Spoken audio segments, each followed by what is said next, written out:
comenzar motores, ¿vale? Entonces Claro que sí. yo te anuncio, dame chance. Muy bien. Y bueno, pues bienvenidos todos. Hemos retomado nuestro seminario, nuestro nuevo ciclo, es el tercer ciclo de seminarios sobre ecología de insectos en ambientes cambiantes. Y pues como siempre tratamos de darle pues eso, la mayor amplitud o la mayor versatilidad de temas dentro de esto, ¿no?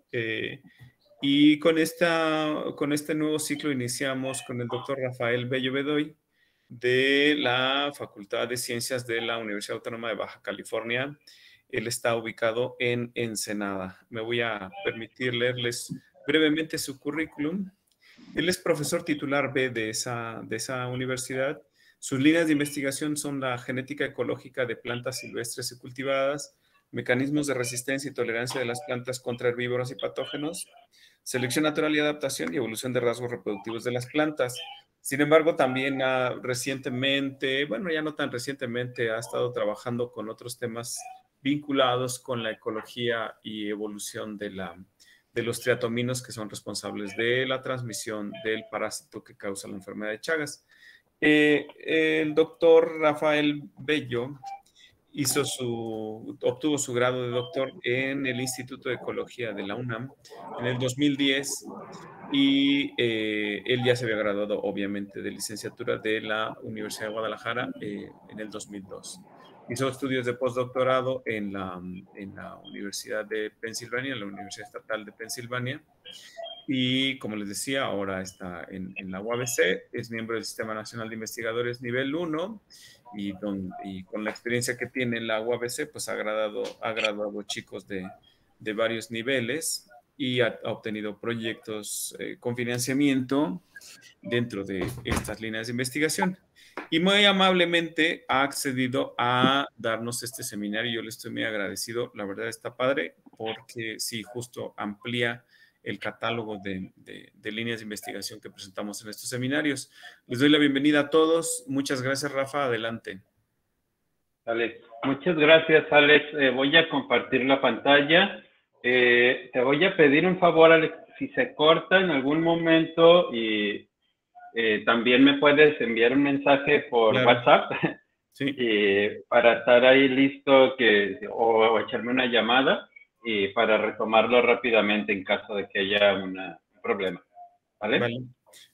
Muchas gracias. Bueno, muchas gracias a todos por estar hoy aquí en esta reunión que es de insectos. Lo primero es, voy a pedirles una disculpa si de repente me sesgo mucho hacia el lado de las plantas, ¿sí? Porque la mayor parte de la investigación que he realizado pues tiene que ver con la respuesta de las plantas a los insectos, y apenas estoy comenzando mi línea, a expandir esta línea de investigación desde el punto de vista de los insectos. Pero pues hoy les voy a presentar esta idea de cómo estamos comenzando a estudiar la ecología evolutiva de la defensa contra herbívoros en chiles silvestres y domesticados, ¿sí? Y bueno, yo sé que este es un seminario que habla sobre esta ecología de insectos en un mundo cambiante, particularmente de los herbívoros, es donde yo me voy a enfocar. Y uno de los puntos es que este mundo cambiante en el que viven los insectos, pues es también para nosotros, ¿sí? Y uno de los resultados de este mundo cambiante es que cada vez necesitamos más alimentación para alimentar a la población. Y bueno, parece desde hace mucho, leí estas notas de Michael Gross en un journal, ¿sí? Y dice que aquí me marcó mucho que debemos de entender que utilicemos esta biología de plantas para aplicaciones agrícolas y así asegurar suficiente alimento para pues para nosotros y para nuestros hijos, ¿no? Para toda la población, incluso que está muy dispar la distribución de los alimentos mundial, ¿sí? Y bueno, aquí, y esto estaba acompañado por este texto que que es muy importante desde el punto de vista de la ecología evolutiva de los insectos y la resistencia contra las plantas, porque aquí los marca algo que no es nuevo, pero que es muy claro y que dice que la domesticación incrementa los riesgos de reducción en la diversidad genética y por ello las plantas se pueden volver vulnerables muy rápidamente a las plagas, ¿sí? Que se mueven rápidamente por todos lados. Entonces, aquí es donde enfrentamos a ver qué es lo que pasa con este mundo cambiante, ¿sí? Para las plantas, pero al mismo tiempo, cómo las plantas, mientras nosotros estamos mejorándolas, podemos estar haciéndolas más vulnerables a estas plagas, ¿sí? Y entonces, una de las ideas que se plantean desde hace mucho es encontrar en los parientes silvestres que aún tenemos nosotros, ¿sí? Pues estas características deseables como la resistencia de plagas, ¿sí? Y esto nos va a llevar a identificar esto y a intentar entender la historia evolutiva, pues nos ayudaría a trabajar con ellos y reintroducir estas características deseables en nuestras plantas cultivadas. ¿Sí? Y esto es prácticamente una de las partes de las que se enfoca este estudio. ¿Sí? El estudio que estoy haciendo, mi línea de investigación, en tratar de identificar estas características defensivas en nuestras plantas para poder y conocer cómo están nuestros cultivos, porque tampoco lo conocemos muy bien, para poder trabajar en esta reintroducción, el mejoramiento desde el punto de vista de resistencia de las plantas. ¿Y esto por qué es interesante? Porque tanto los ambientes silvestres y los cultivados son muy similares, a pesar de que pensamos que los ambientes cultivados, las plantas no enfrentan o no están tan estresadas. Esto no es cierto. En ambos casos, en los ambientes silvestres y cultivados hay una gran cantidad de patógenos, de herbívoros de las raíces, tenemos micorrizas, también hay organismos benéficos, digamos, y hay una gran cantidad de herbívoros, ¿sí? Entonces, incluso hay evidencia, se ha mostrado que las plantas en ambientes cultivados reciben mucho más daño que las plantas en ambientes silvestres, ¿sí? Y entonces, es importante que nosotros reconozcamos que en estos dos tipos de ambientes las plantas son vulnerables al daño por insectos. Recordemos que las plantas son sésiles, a diferencia de los insectos, por eso les digo que me sesgo mucho al lado de las plantas, pero las plantas son sésiles, ¿sí? Y deben de tener muchas estrategias para defenderse de los insectos, eso es muy importante para ellas. Y en las plantas han evolucionado diferentes estrategias y tienen diferentes mecanismos o estructuras que nos ayudan a defenderse de los insectos. Prácticamente tenemos, uno, la resistencia, cuya función es evitar o reducir el daño, hacer que la planta reciba el menor daño posible. Y tienen dos tipos de defensa, dos tipos de forma de expresión. La constitutiva, que es la que se expresa desde el inicio de la vida, ¿sí? Y que digamos que no es modificada, ¿no? Ya la posee, y puede haber alcaloides, compuestos volátiles o defensas físicas como tricomas y espinas, que posteriormente pueden ser inducidos también, ¿sí? La tolerancia ya trata de reducir el impacto del daño, ¿sí? Y esta la podemos ver en una inducción en la tasa de crecimiento y un exceso de semillas, o la ecológica, que es el uso de enemigos naturales de los herbívoros, es decir, de herbívoros depredadores. El día de hoy nos vamos a enfocar solamente en la resistencia, ¿sí? Porque es un tema largo para dar todo, pero hoy nos vamos a enfocar en la resistencia de las plantas silvestres y domesticadas, ¿sí?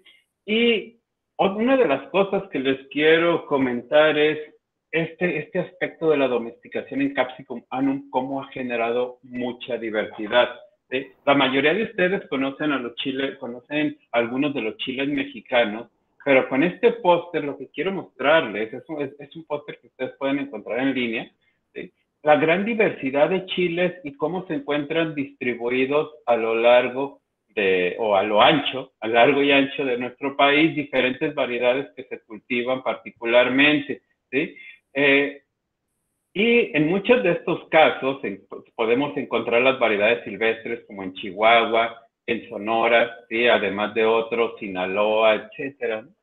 Y una cosa interesante es que aquí viene marcado como que hay chile silvestre, pero en realidad no hay chile silvestre en Baja California, solo los que yo cultivo.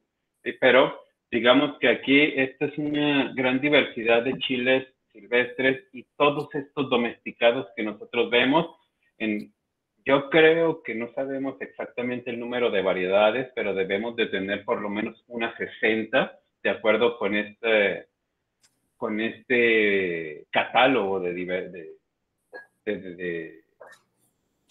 variedades.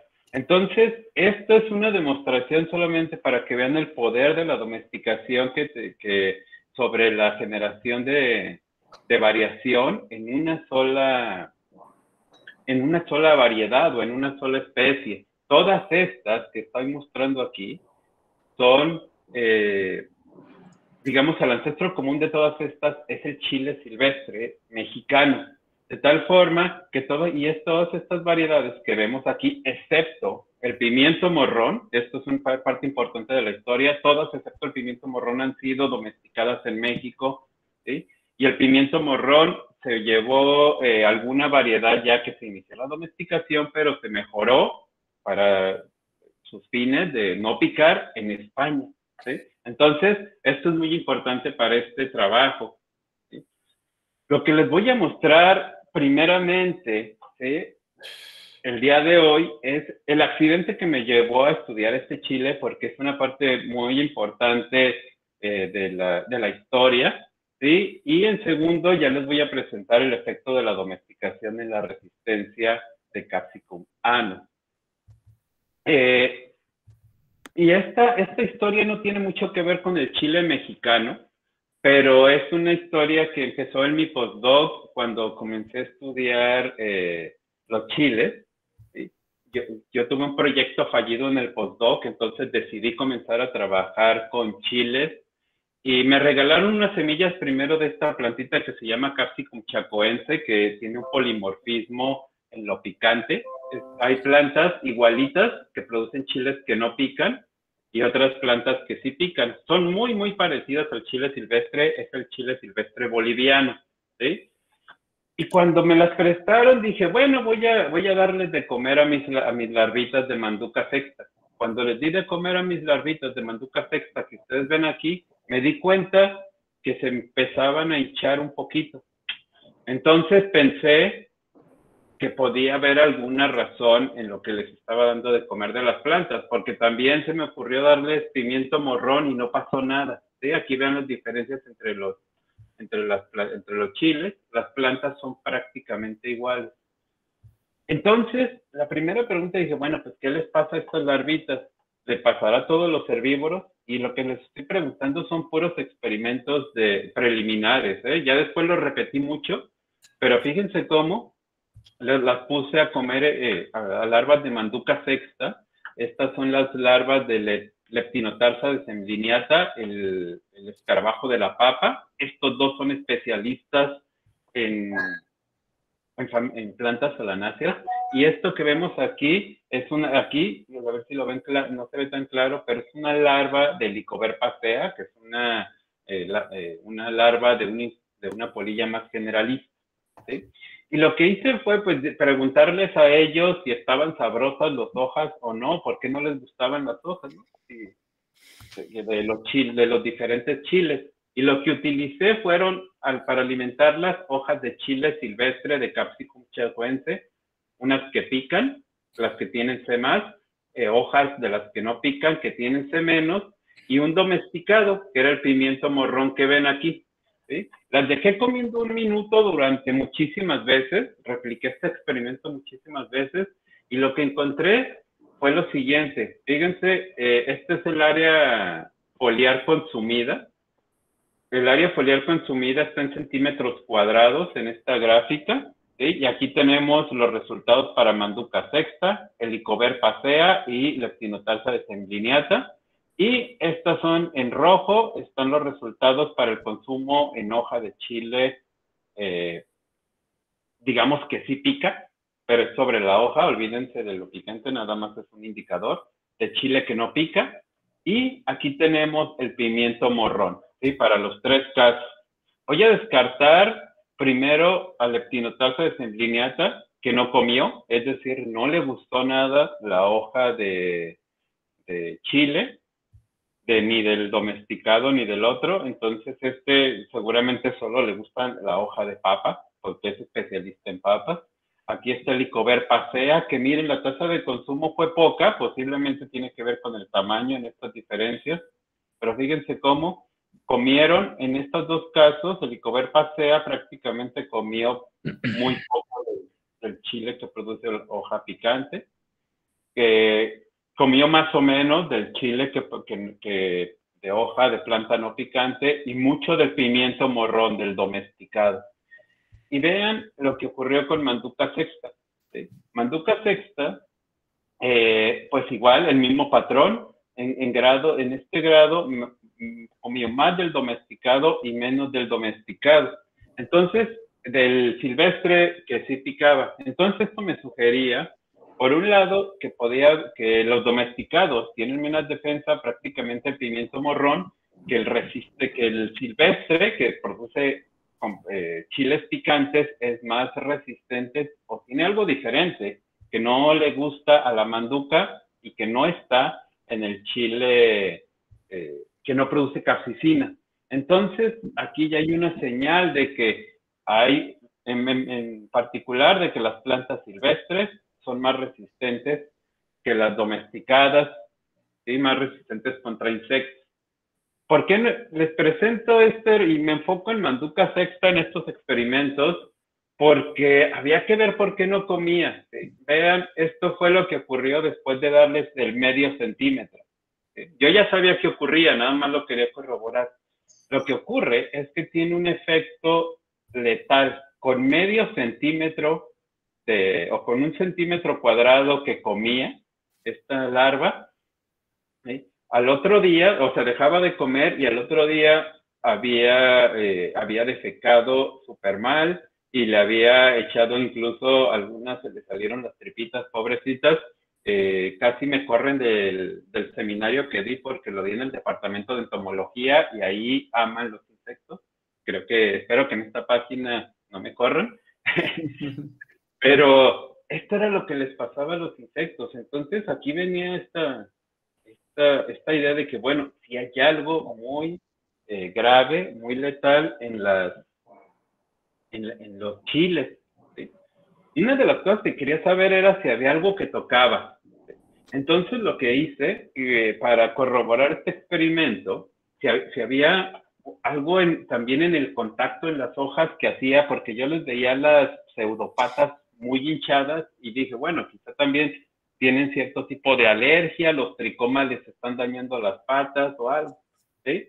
Entonces lo que hice, este sí lo hice un par de veces nada más, esto era nada más para corroborar esto. Puse larvas a comer, y ya grandes, para ver si a las grandes les pasaba igual, en plantas para que se comieran las hojas. A esta planta que ven aquí, este tratamiento, puse plantas, les quité todas las hojas, y esto que ven aquí son los residuos de la dieta artificial. Le puse dieta artificial en todos los puntos para que comieran, y otras las puse a comer en plantas de pimiento morrón, ¿sí? Los dejé por 24 horas, y recuerden que lo que yo quería ver era si el contacto afectaba las patas, y eso era también lo que causaba algo en esa hinchazón en el cuerpo de estos animales, ¿sí? Y esto fue lo que resultó después de 24 horas. Miren, ¿sí? Estas fueron las que comieron solamente tejido vegetal, ¿sí? Y vean cómo esta está colgando prácticamente, yo creo que se iba a caer, pero se quedó muy bien agarrada de las pseudopatas. Estas fueron las que comieron de la dieta, pero tuvieron contacto. Si ustedes se dan cuenta, no les pasó nada, solamente se pusieron grisecitas, ¿sí? Es porque no, por el tipo de alimentos se ponen de este color cuando le damos la dieta artificial. Pero vean aquí, la de chile morrón, súper bien, súper feliz, echándose una siesta después de comer, y verde y bonita. Entonces, ¿qué tenemos de esto? Pues este experimento nos indicaba que estas plantas, que estas larvas que tuvieron contacto, no les pasó nada, lo que indica que no son los tricomas o algo que tiene contacto con la planta el responsable de la hinchazón en las patas. Es lo que prácticamente es la alimentación. Y entonces, pues a partir de ahí se despertó mi interés prácticamente por por el estudio de las defensas químicas y físicas de los chiles silvestres. ¿Sí? Y preguntarme, y esta pregunta es, ¿qué le pasa a los domesticados? ¿Sí? Mi idea, cuando terminé esta parte, es que los chiles silvestres poseen defensas estructurales, físicas y bioquímicas potentes. No descarté esta parte de las estructurales por el papel de los tricomas. ¿Sí? El pimiento morrón, que es un chile domesticado, no afectó el desempeño de Manduca sexta, el crecimiento y la tasa de consumo, ¿sí? Y entonces esto me indicaba que la domesticación puede ser responsable de la defensa en chiles mexicanos. Ahora, esto lo dejo como una pregunta, esta última parte, porque no lo sabíamos, no sabemos, para este entonces no había muchos trabajos sobre la resistencia en plantas contra herbívoros y particularmente en chiles mexicanos. Hoy no les voy a platicar la historia de los chiles silvestres en campo, donde las dañan los herbívoros, y es algo que en lo que ha formado parte mucha gente, como Alberto Burques, que está por aquí. Con él estuvimos colectando en Sonora y en varias localidades recolectamos tejido y tenemos un artículo que debo de enviar muy pronto sobre ya la variación en la defensa a nivel a nivel del país en el chile silvestre. Pero hoy me voy a abocar a esta parte, qué pasa con la domesticación en la resistencia, y para entender algunas de las cosas que empezaron con este postdoc, y ya solamente me voy a enfocar en los chiles mexicanos. Ya nos olvidamos del Capsicum chacoense, nos olvidamos de Manduca sexta, y ahora voy a regresar solamente a los chiles mexicanos. Lo que les presento aquí, ¿sí?, son las hipótesis de los efectos de la domesticación en las plantas. ¿Sí? Aquí lo que ustedes pueden ver, hay diferentes niveles de los efectos de la domesticación a nivel de rasgos. ¿Sí? Hoy me voy a enfocar en presentarles algo sobre, en esta primera parte, algo sobre los rasgos de recolecta de luz, ¿sí? Algo de, pues, que podríamos no decir, no sé si acquisition traits, pero sí vamos a hablar sobre caracteres funcionales que tienen que ver con la eficiencia en el uso del agua, más particularmente con un campo de la ecología que se llama ecofisiología, que particularmente de plantas. ¿Sí? También lo vamos a combinar con estos efectos sobre los caracteres de los herbívoros y la teoría de la defensa. ¿Sí? Y algo de caracteres fenotípicos.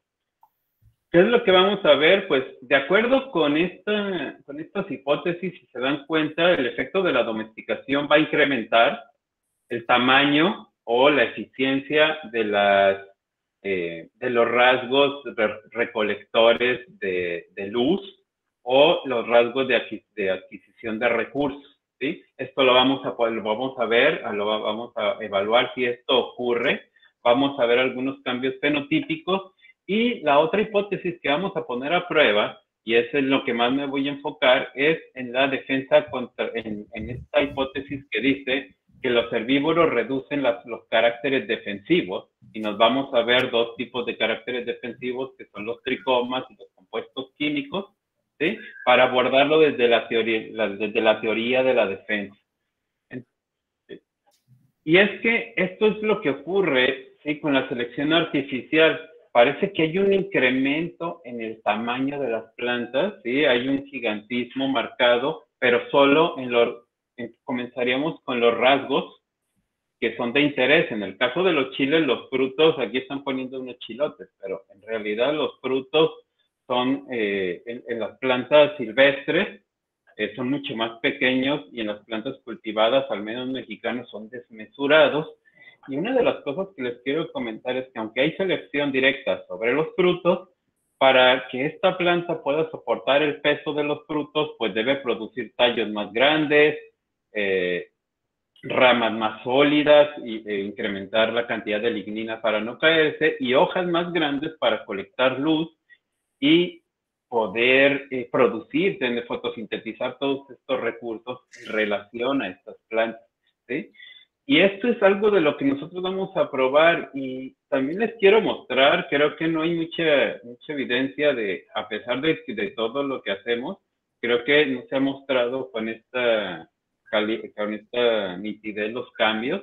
Vean el chiltepín, y aquí les voy a mostrar los actores de esta investigación. El chile de árbol, que este creo que es un chile chino, ¿sí?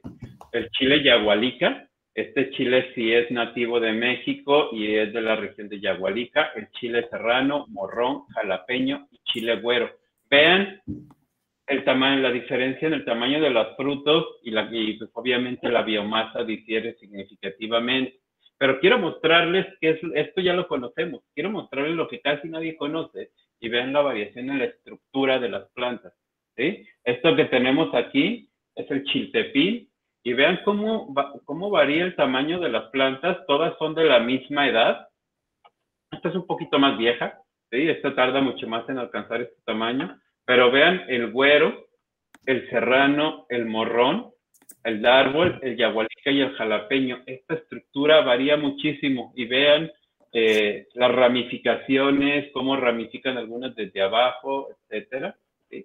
Aquí tenemos el tamaño de las flores, ¿sí? Tenemos ya todos estos análisis fenotípicos para estudiar la integración. Pero vean cómo también las hojas, cómo han cambiado, las flores, perdón, cómo han variado. Una característica importante, vean, los chiltepines tienen solamente 5 pétalos, y acá encontramos una gran variación, algunos que ya producen 6 pétalos, ¿sí? Entonces, aquí esta es una de las cosas que pocas veces se muestra, ¿sí? Y aquí es donde nos vamos a centrar para entender lo que vamos a hacer el día de hoy, lo que les voy a mostrar, perdón. Y aquí tenemos, vean, el tamaño de la hoja de chiltepín y cómo se ha incrementado en jalapeño, serrano, morrón, yagualica, güero y chile de árbol. En todos los casos, las hojas son significativamente más grandes que en el chiltepín, y aquí lo vamos a ver, ¿sí?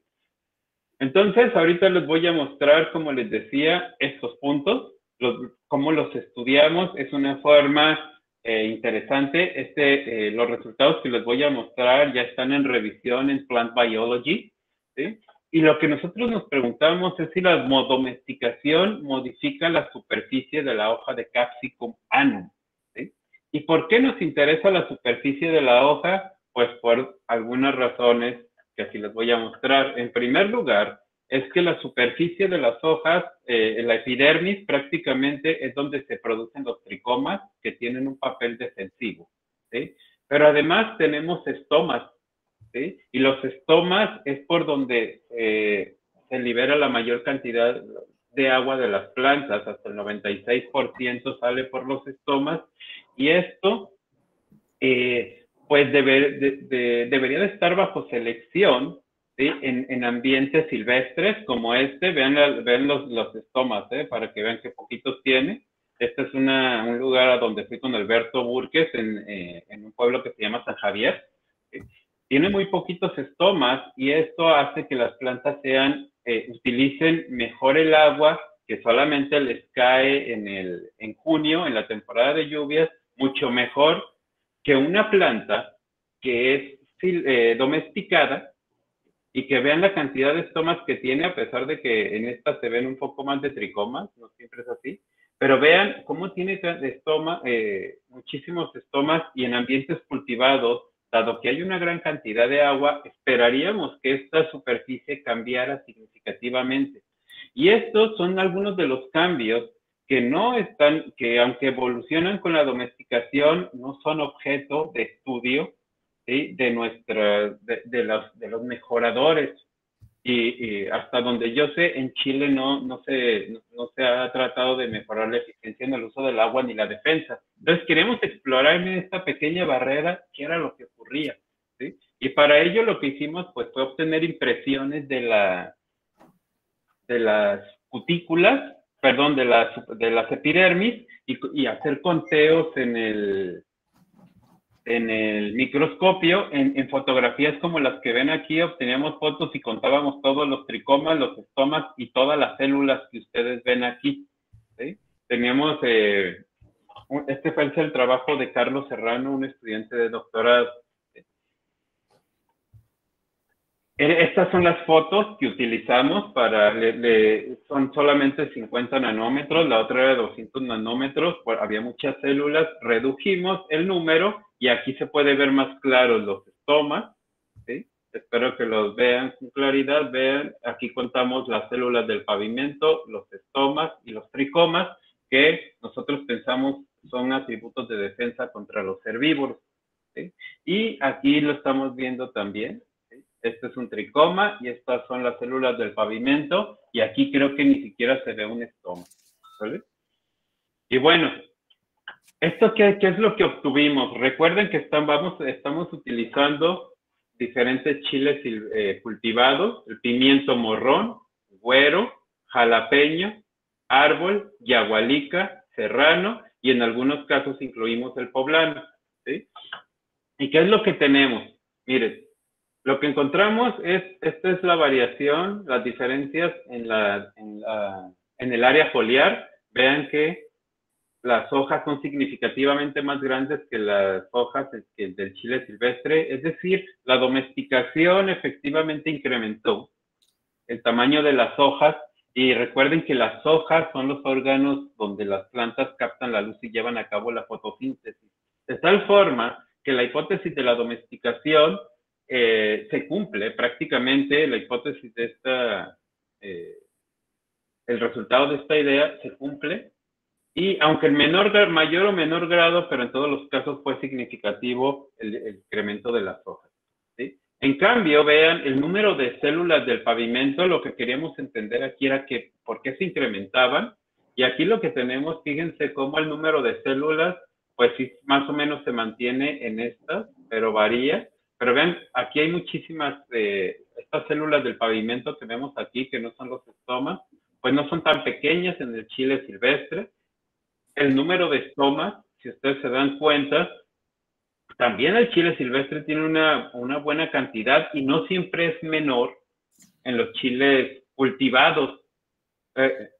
Entonces, aquí no se cumple también esta idea que nosotros teníamos de que siempre esperábamos que los estomas fueran mayores en los chiles cultivados en relación a los silvestres, ¿sí?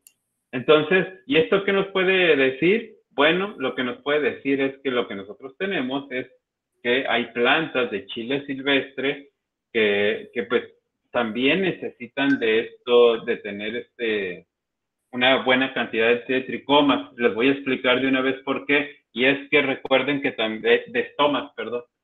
Recuerden que los estomas son los lugares por donde entra el CO2. Entonces también tener pocos estomas limita la concentración de CO2 para las plantas y entonces la fotosíntesis. Así que están en un eterno trade-off todas las plantas, en que si tienen muchos estomas pierden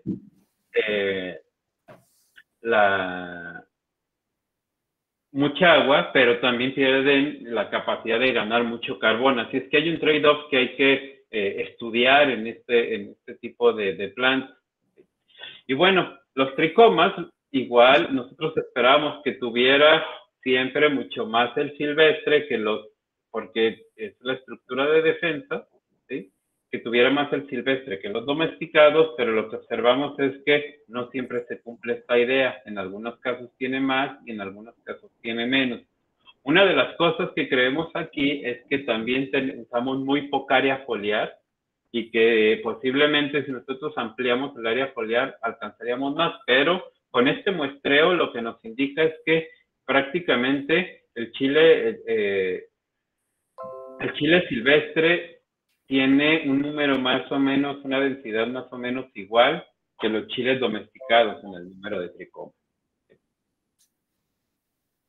Y bueno, cuando nosotros nos enfocamos en la funcionalidad ya de estos rasgos prácticamente de los estomas, lo que nosotros encontramos es algo muy interesante.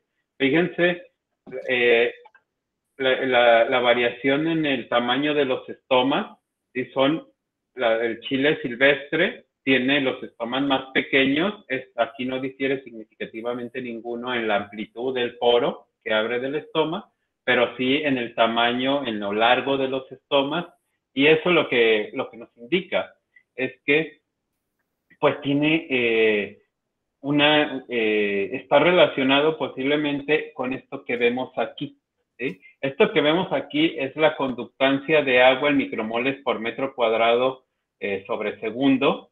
Y lo que nosotros vemos, este es un resumen de 3 diferentes variedades de chile que utilicé, una de Veracruz, esta es de San Bernardino, de Yucatán, y esta es de Sinaloa. Aquí utilicé estas porque están en diferentes ambientes de agua, ¿sí? Y lo que quería era ver si esto estaba relacionado, también había variación en los chiles silvestres.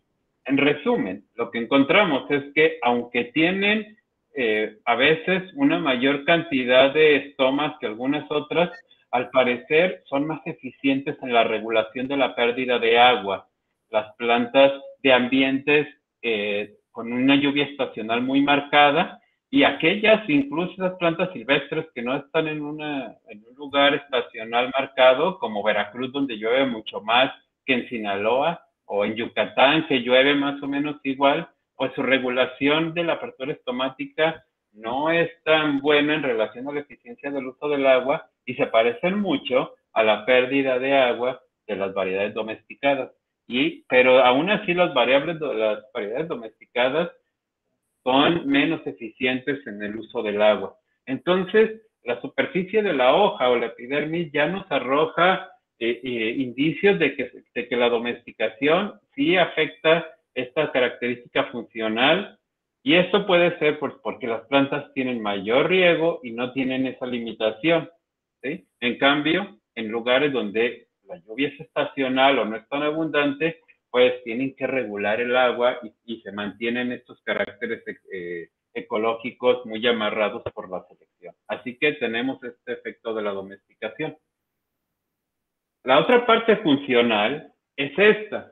¿Sí? Recuerden que aquí tenemos el número de tricomas, la densidad de tricomas en un área muy pequeñita, ¿sí? Por eso los números están así de pequeñitos. Y recuerden que tienen más o menos la misma cantidad de tricomas las plantas silvestres y las cultivadas. Hicimos un análisis también del ácido gálico, que es prácticamente un indicador de la concentración de fenoles en las plantas. Y aquí lo que tenemos, si ustedes se fijan, es que las plantas de chile silvestre tienen menos contenido fenólico que las plantas cultivadas. En algunos casos no difiere significativamente. ¿Por qué esto? Pues había un manuscrito en el que me basé prácticamente donde relacionaban el contenido de ácido gálico con la resistencia con herbívoros, y entonces dijimos, bueno, hay que medirlo, esto está fácil, entonces vamos a hacerlo. Pero vean cómo, al parecer, pues como que la hipótesis así de nada más de que las plantas tienen mayor defensa, pues no, las plantas silvestres en relación a las domesticadas, pues no parece cumplir. Entonces, pues vamos a hacer lo que teníamos que hacer, ¿sí? Le preguntamos a los herbívoros. A los herbívoros les dimos hojas y seguimos su sobrevivencia, y les dimos hojas de cada una de variedades de estas plantas. En cada caso le utilizamos 20 larvas. A 20 larvas las alimentamos con hojas de pimiento, con hojas de serrano, con hojas de yagualica y hojas de silvestre de diferentes variedades. ¿Sí? ¿Para qué? Pues insisto, con las diferentes variedades o poblaciones de chile silvestre, porque no en todo, también hay variación entre las poblaciones de chile silvestre y queríamos ver si esa variación se expresaba, la podíamos detectar en relación a las cultivadas. Entonces, ¿qué es lo que tenemos? ¿Sí? Pues aquí lo que les voy a mostrar rápidamente es esto. Es un análisis de sobrevivencia donde las barras rojas indican que se murió el 100% de los organismos y las barras gris y aquí ya se refiere al 25%, 50%, 75%. ¿Sí? Lo rojo es mortalidad, lo gris es supervivencia. Y vean cómo aquí estas barras que les muestro, todas estas son de chiles silvestres. Aquí abajo viene una W que quiere decir wild. En todos los casos se murieron el 100% de las larvas de chile silvestre y en el chile yagualica el 75%, en el chile de árbol, que creo que es chino, 100%, ¿sí? Y vean en el jalapeño y en el serrano se murieron más o menos, en el yagualica 75% y en el güero nada, y el pimiento casi nada. Entonces, esto ya nos daba indicios que, por un lado, en el que sí hay diferencias, sí hay compuestos letales y subletales en las plantas silvestres y se ha reducido en algunas cultivadas, ¿sí? Como estas que vemos aquí. Y esto no tiene que ver con y al parecer esto no tiene que ver con los tricomas y con los fenoles. ¿Había algo más o hay algo más que nos puede ayudar a entender esto? Y bueno, pues de eso se trataba, ¿sí? Entonces, lo que encontramos en resumen es que se ha incrementado el tamaño de las hojas en los chiles, ¿sí? Ya sabemos que hay cambios estructurales en las características de adquisición. El número de estomas se puede incrementar, pero y en algunos casos no, pero parece que los estomas, los chiles silvestres son más eficientes en el uso del agua que las plantas domesticadas. Aquí puse menos, pero es más. El número de tricomas es menor en algunas domesticadas que en las silvestres. No se reducen los fenoles, pero esto al parecer no tiene mucho que ver con la resistencia. Entonces, esto nos generó la siguiente pregunta: ¿cuáles son los compuestos defensivos? ¿Sí? ¿Cuáles son los compuestos químicos? Pues hay que analizarlo. Y hicimos un análisis Raman y encontramos muy pocas diferencias en el espectro Raman entre la variedad silvestre y una cultivada, pero encontramos solo un cambio. Y bueno, dijimos, vamos a hacerlo de la forma más correcta. Y lo que nosotros empezamos a hacer es, hicimos un experimento con metabolómica, ¿sí? Y la hipótesis era que existiría una diferencia en la constitución química foliar entre cultivares domésticos y silvestres, siguiendo la lógica de esta gráfica, que es la letalidad que hubo sobre los insectos de Spodoptera frugiperda, ¿sí? Entonces evaluamos el efecto de la domesticación en la composición química foliar, ¿sí? Y además vimos, lo que queríamos ver era si estos tenían un potencial de respuesta que estuviera relacionado en la resistencia contra herbívoros, ¿sí? Y bueno, estos son, de nuevo, siguen siendo los actores principales de esta novela, ¿sí? Para esto les voy a platicar lo que hicimos, ¿sí? Sembramos plantas de cada una de estas variedades, las pusimos en estas macetitas pequeñas y estas estuvieron creciendo en ambiente controlado, en un cuarto de ambiente controlado que tengo en el laboratorio a estas condiciones, ¿sí? Y cuando las plantas estaban más pequeñitas que estas, no como estas, cuando tenían la quinta hoja, entonces pues recolectamos el tejido o hicimos el experimento para recolectar el tejido y hacer el estudio metabolómico, ¿sí? A 3 plantas les pusimos, aquí encerramos en estas jaulas larvas de Spodoptera frugiperda por 1 hora para inducir daño, para que causara daño y revisáramos si hay una inducción del metaboloma de las plantas. Y en 3 plantas revisamos el metaboloma constitutivo y entonces en estas el inducido. Fueron 3 plantas de cada una de las 6 plantas de cada una de las variedades divididas en cada uno de los tratamientos. Después de 1 hora recolectamos el tejido. Todo esto lo hicimos en la 5ª hoja verdadera, ¿sí? Y recolectamos tejido y entonces ya hicimos todo el rollo del metaboloma. Sí, los metimos, este análisis del metaboloma lo hicieron en CICESE y nosotros hicimos ya todos los análisis de datos. Y entonces, ¿qué fue lo que encontramos? De forma general, lo que les quiero platicar es que encontramos más o menos 5.508 compuestos que encontramos en todos los chiles. ¿Sí? Este es el quality control que se utiliza y aquí se mezclan todos los chiles y en general detectamos 5.508 metabolitos o 5.508 señales que corresponden a este número de metabolitos. ¿Sí? Este es el número promedio para los chiles. C es chiltepín, Y, la Y, yagualica, la S, serrano, la G, güero, la M, morrón, y este es el quality control, y SD sin daño y CD con daño. Aquí están los metabolitos en cada una de las plantas y aquí está el promedio para los chiles silvestres con daño y sin daño. ¿Sí? Aquí lo que les quiero mostrar en rojo son las diferencias más marcadas, ¿sí? Porque fíjense cómo el güero sin daño y el güero con daño tienen una diferencia abismal. Estas cosas las vamos a ver un poquito más adelante con detalle. Lo que quiero mostrarles es poner a prueba si con los metabolitos podemos diferenciar chiles silvestres y cultivados. ¿Sí? Lo primero que hicimos fue detectar que había un efecto de la domesticación en la concentración de metabolitos y encontramos que hay diferencias, ¿sí? Estas son las diferencias entre chiles silvestres y cultivados. De este lado azul quiere decir que se redujeron el número de metabolitos, en rojo que se incrementó el número de metabolitos.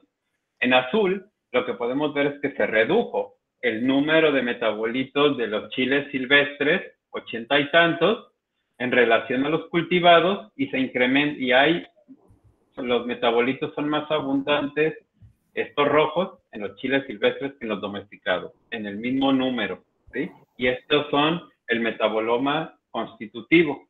El inducido es este. En el inducido encontramos resultados similares, 85 que se redujeron en los silvestres una vez que recibieron el daño, y aquí no se alcanza a ver, pero son 145 metabolitos que incrementaron su abundancia. Entonces, sí tenemos diferencias ya entre silvestres y cultivados en el metaboloma. Estos análisis prácticamente son análisis de Wilcoxon, que son unas pruebas no paramétricas similares al análisis de varianza. Y cuando hicimos este análisis del espacio fenotípico de los metabolitos, pues esto es súper interesante. Fíjense cómo los chiles silvestres quedan agrupados en este análisis de componentes principales y se separan muy claramente de los chiles domesticados. Todos los chiles domesticados están aquí, en este espacio, en estos cuadrantes, y vean cómo aquí está el quality control, ¿sí? Entonces, ¿qué es lo que tenemos? Vean cómo yagualica queda de este lado, aquí tenemos a serrano, aquí tenemos el morrón y aquí tenemos el güero. Ojo aquí que tenemos el chile serrano sin daño y aquí el chile serrano con daño. Aquí lo voy a mostrar. Fíjense cómo el chile serrano sin daño queda cerca de yagualica y de chiltepín, de chile silvestre, y el chile serrano con daño se mueve de este lado. Hay una gran influencia del daño en la expresión de los metabolitos, en el número y la abundancia, en los chiles serrano, que hace que se mueva completamente de estar cerca del chile silvestre a moverse muy cerca de los domesticados. Y esto tiene unas implicaciones importantes que les voy a mostrar más adelante, ¿sí? Voy a seguir mostrándoles estas diferencias que nos permiten indicar que el metaboloma ha sido el efecto de la domesticación sobre el metaboloma ha sido significativo. Y aquí lo que les muestro es la expresión de metabolitos secundarios, y aquí tenemos en rojo tenemos al chile silvestre, ¿sí? En azul tenemos al serrano y aquí tenemos al yagualica. Estos se agrupan por sus similitudes en estos metabolitos y se diferencian de estos, por ejemplo. Aquí tenemos otras diferencias, por ejemplo, en azul es menor la concentración de metabolitos y esto la diferencia, por ejemplo, al chile silvestre de los otros. Si ustedes se dan cuenta, aquí tenemos un grupo, aquí sí hay bloques. Cuando se induce, aquí pues se siguen manteniendo yagualica y el chile yagualica y el chile silvestre juntos, y acá fíjense cómo el serrano se mueve hacia los chiles domesticados, hacia los chiles con otro tipo de metaboloma, y este es el inducido. Entonces hay señales de que aquí sí responde este chile, pero esencialmente lo que estamos viendo es que sí se ha modificado, la domesticación ya sí ha modificado el metaboloma, ¿sí? Aquí podemos ver los compuestos únicos de chiltepín, ¿sí? Los que no comparte con nadie más, estos son los que comparten todos.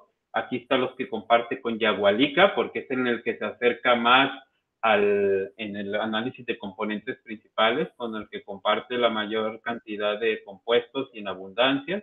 Y aquí tenemos al serrano, fíjense cómo en el constitutivo comparte 33 y en el inducido solo comparten 11, aquí ya vemos una diferencia también interesante en la respuesta. Y bueno, estas ya son características individuales, solamente quiero mostrarles las diferencias cuando hay inducción. Solamente serrano y güero muestran una gran cantidad es la cantidad de diferencia que muestran, que 8% ya es mucho si se toman en cuenta el número absoluto de metabolitos que se expresan, ¿sí? Y bueno, estamos en proceso de identificación y del papel, de saber el papel de todos estos metabolitos, ¿sí? No todos se pueden detectar porque no se han identificado y no están en las bases de datos y cada metabolito algunas veces es una tesis doctoral, pero ya tenemos 50 coincidencias y estamos analizando si estos tienen un papel defensivo o no. No hay trabajos en la literatura que hayan hecho este tipo de cosas, solamente hay un estudio que subió sus resultados, pero tampoco tiene metabolitos identificados para capsicum, lo que dificulta mucho esto. Pero bueno, este es parte del avance, ¿no?, que queremos hacer en los próximos años, ¿sí? Y bueno, en general, este es el primer estudio enfocado en entender las diferencias químicas entre cultivares domesticados y ancestros de Capsicum annum. Esto es asombroso porque después de toda la importancia que tiene para nosotros, yo esperaba que hubiera más. Sí hay para los frutos, pero para las hojas, este es el primero, ¿sí? Lo que encontramos es que hay una amplia variación en el número y la abundancia de señales entre variedades de chiles, pero lo más importante es que el chile silvestre difiere de los domesticados claramente, ¿sí? Hay accesiones recientes que tenemos que la variedad silvestre mostró mayor diversidad y que la domesticación generalmente conduce a un cambio en la composición química. Y ya me voy a enfocar en esta parte porque aquí vamos a terminar. Y esta es prácticamente la conclusión y el mensaje que quiero que se lleve, ¿sí? Si ustedes se fijan, pues ya sabemos que la domesticación modifica el metaboloma. Pero ¿cómo se relaciona esta con la defensa? Pues aquí lo vamos a ver. La interpretación biológica que nosotros podemos obtener de esto es que tenemos en este cuadrito chiles letales, ¿sí? Recuerden que en este cuadro del espacio fenotípico del metaboloma tenemos puros chiles silvestres y los chiles silvestres matan al 100%, no sobrevive ninguna de las larvas. Tenemos algunos subletales como yagualica y serrano agrupados aquí. Aquí tenemos serrano y aquí yagualica. Y aquí tenemos los que no son letales y que serían más vulnerables a las plagas o menos resistentes, ¿sí? Que serían el güero y el pimiento morrón. Es decir, el análisis funciona. Hay más preguntas por resolver sobre, por ejemplo, qué pasa con la inducción con el serrano. Si una vez que lo dañan, si de veras se reduce la resistencia, hay que hacer este experimento para comprobarlo. Pero bueno, esta es espero haberlos convencido ya con esto último, ¿sí? En que la domesticación sí ha modificado la resistencia, ¿sí? Pero no siempre resulta blanco o negro, sino que se puede reducir en ciertos niveles, ¿sí? En algunos más que en otros, y esto puede estar relacionado con el grado de domesticación. Esas son cosas que debemos ver. Y finalmente, lo único que quiero decirles, recuerden que el pimiento es el único chile que no ha sido domesticado en México y el que no tiene capsicina. Entonces, aquí tenemos al pimiento morrón que llama la atención y que puede ser la capsicina un marcador indirecto de su letalidad. Entonces, pues bueno, aquí está la idea y tenemos muchas más preguntas que responder en este proyecto, pero bueno, el día de hoy es todo lo que les quiero mostrar. Muchas gracias. Gracias, Rafa. Estuvo padre. Pues bueno, les recuerdo, tenemos el chat a la derecha. Si quieren hacer alguna pregunta directamente, le vamos a pedir también a Rafa que ponga ahí su correo electrónico en caso de que alguien se quiera acercar. Muy a menudo pasa que, bueno, la gente después ya con calma le escribe a los ponentes, y etcétera. Sí. Entonces, con calma. También pueden tomar el micrófono y preguntarle directamente a Rafa. Entonces, adelante, por favor.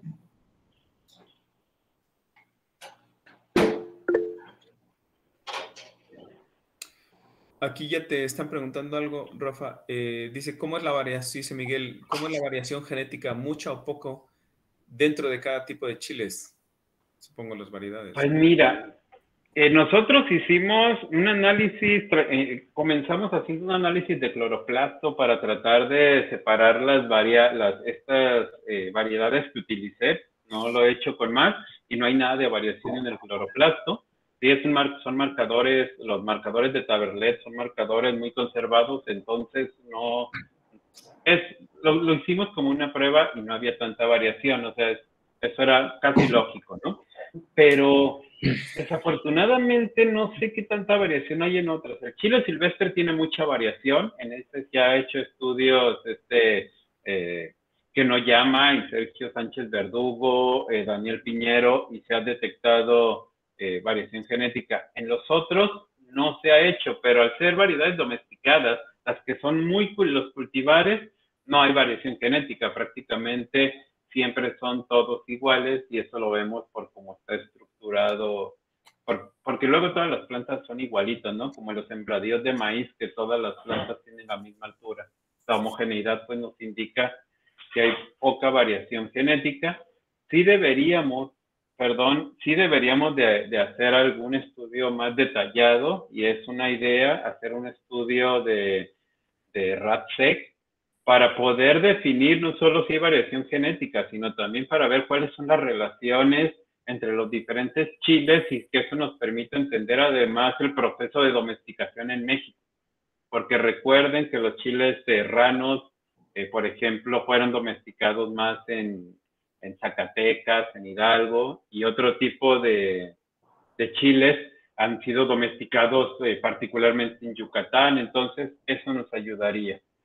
Pero, bueno, no sabemos cómo está esta idea, la variación genética, pero es una cosa que queremos trabajar. Claro.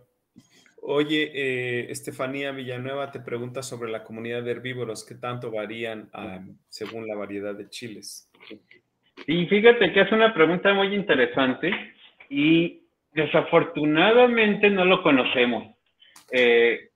No hemos tenido tiempo y con la pandemia pues se acabó la parte de campo prácticamente y no la conocemos porque cuando íbamos a colectar chiles y hojas para hacer las mediciones. Pero lo que sí observé es que en las poblaciones naturales del norte, con las que fui con Alberto Burques, por ejemplo, a Sonora, hay muy poco daño, hay menos que en el sur, y este daño es causado por algunos insectitos, no sé cómo se les diga en español, los tortoise beetle, ¿sí? Por estos escarabajitos. y, y por algunas larvitas, ¿sí? Las mordidas eran muy evidentes y vimos algunas, son pocas.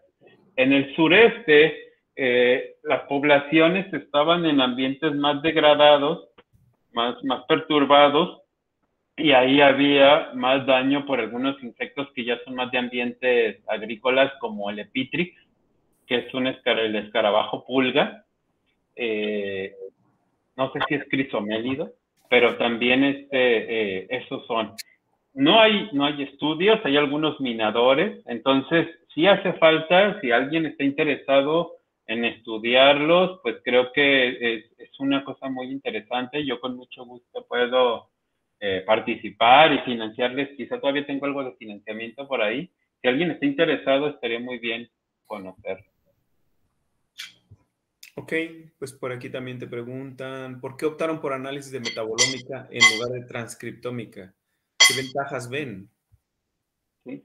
Bueno, lo primero era saber con la metabolómica, era si había variación en el metaboloma, porque había que saber si estas plantas ya diferían en su metaboloma y si podíamos llegar a algo, a distinguirlos entre las variedades silvestres y las domesticadas.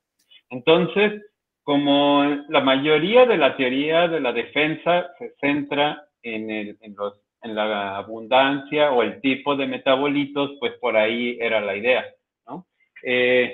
Entonces, ya lo definimos.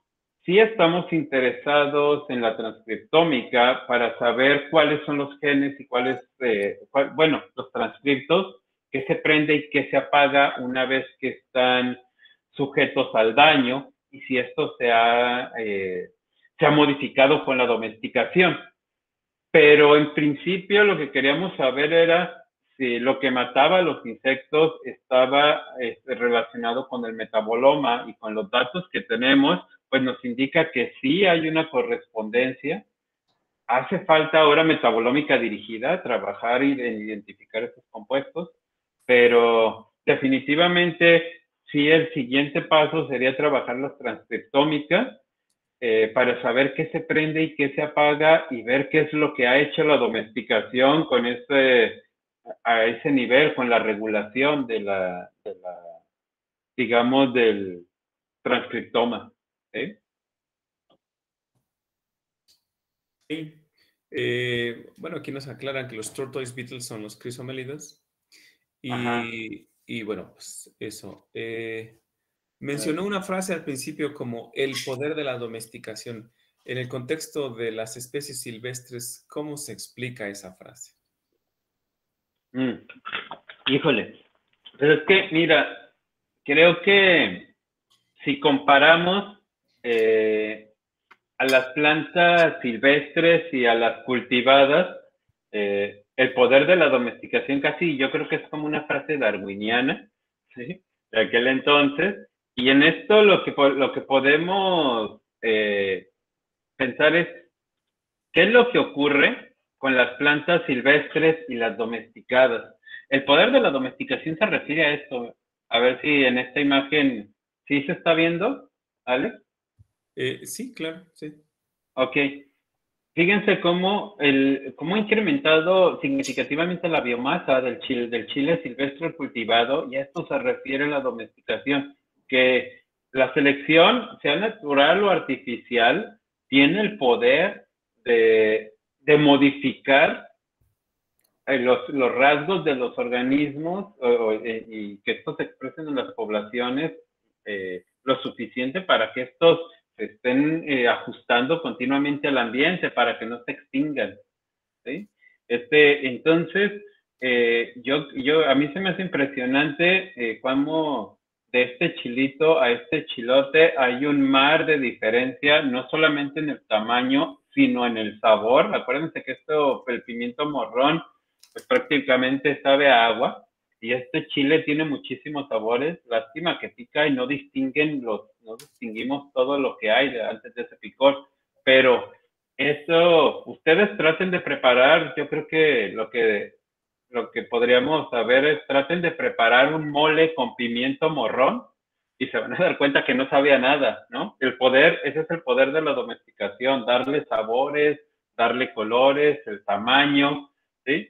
Y digamos que el otro poder es qué ocurre cuando nosotros no nos enfocamos en algunos rasgos importantes ecológicos, pues también tenemos ese poder de reducir estos caracteres funcionales y que esto lo tengamos que nosotros entonces suplir. En el caso de la resistencia, si nosotros eliminamos los metabolitos secundarios, pues lo que ya sabemos es que las plantas utilizan, bueno, más bien nosotros utilizamos pesticidas y pues a ver, ese es digamos que el poder negativo, ¿no? Reducimos eso tanto, no lo tomamos en cuenta que tenemos que emplear ese tipo de compuestos que afectan los ecosistemas. Muy bien, dicen por aquí, ¿estás pensando en transgénicos a futuro? No, la verdad, yo no he estado, no, creo, no sé si haya chiles transgénicos, no sé si sean una solución, pero yo pienso, o sea, uno de los siguientes pasos que vamos a comenzar, que ya ahorita tenemos plantas creciendo de todas las variedades y como unas 350 líneas genéticas silvestres. Vamos a hacer cruzas, pero entre las variedades y algunas silvestres vamos a hacer cruzas para saber cómo se segregan los genes y podemos, y qué tan factible es el mejoramiento genético, pero introducir los genes de resistencia de los silvestres a los cultivados, tratando de mantener las características de los cultivados de sabor y tamaño. Es decir, meter uno o dos genes, no sabemos cuántos hay que meter, pero pues es una apuesta, ¿no? Científica que no tiene mucho que ver con ya sea con la edición de genes o con otras cosas, que es simplemente trabajar como Mendel, que para mí es todavía, que es muy usual, ¿no? Mejorar a la antigua o a la moderna, medio moderna, para poder entender cómo se segregan los genes de la resistencia y ver si podemos contribuir, ¿sí? Ok. Marcos te dice, el poder de la domesticación aumenta la calidad del recurso, pero disminuye la adaptabilidad si no es manejado antropogénicamente.